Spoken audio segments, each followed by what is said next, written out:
好的，给你复制真理的版本语下用保持不变格式的干的 Frozen. Your brain says go, your body says no, and suddenly you're convinced you're broken. But here's what's actually happening. You're not broken. Your nervous system thinks you're in danger. See, anxiety isn't always loud. Sometimes it's just nothing. No movement, no words, just freeze. When something triggers that alarm, social judgment, unfamiliar situations, feeling overwhelmed, your body flips a switch, your heart races, your stomach clenches, your hands go cold, your breathing gets shallow, and your brain starts throwing up thoughts like you can't do this, and you're going to fail, and don't even try. This is called a freeze response. It's the same thing that happens to a deer in headlights. It's not weakness, it's your nervous system trying to protect you from what it thinks is a threat. Your body isn't confused, it thinks the grocery store is a wolf. So let's talk about what actually helps. Step 1, ground your body.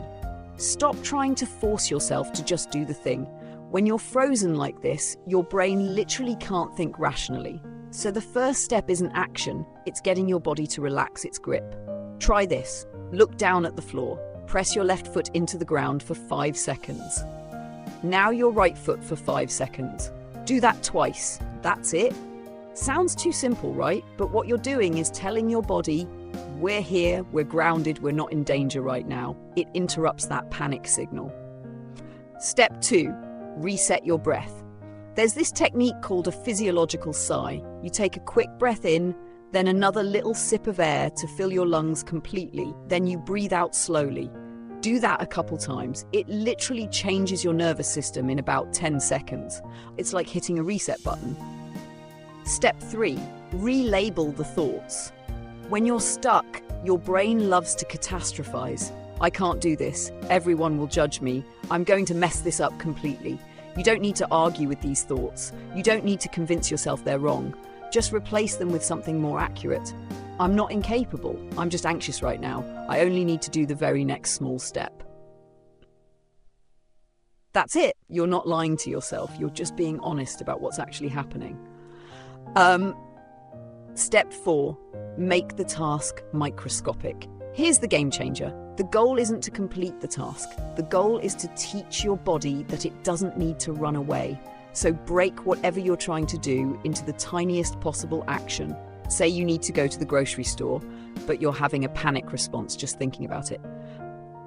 Don't think about shopping. Don't think about being inside with all those people. Just think, can I walk to my car?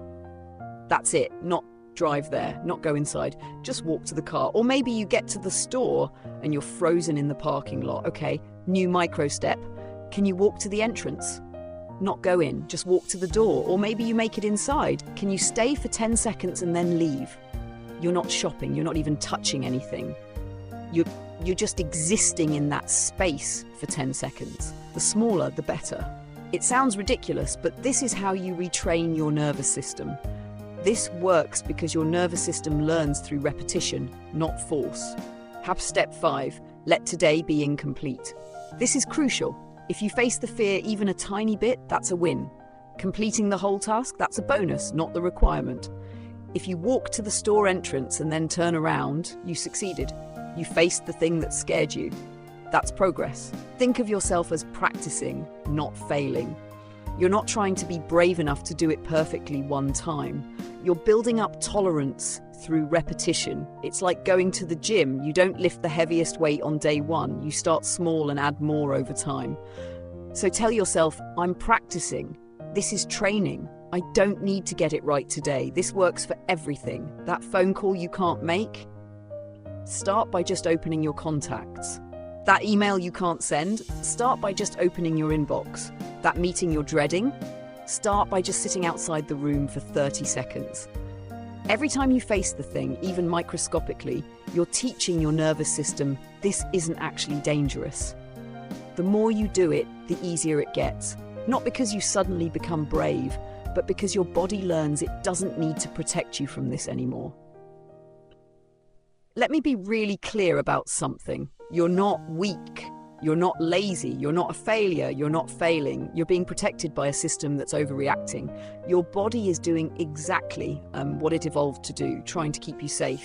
It's just gotten a bit overzealous about what counts as danger. The way forward isn't through force, it's through tiny, repeated exposure, through being gentle with yourself, through understanding that showing up, even partially, counts.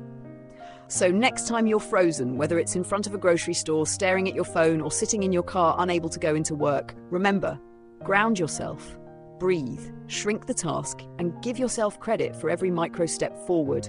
You're retraining your nervous system, and that takes time, patience, and a lot of small victories.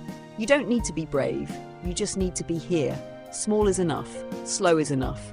And you're enough.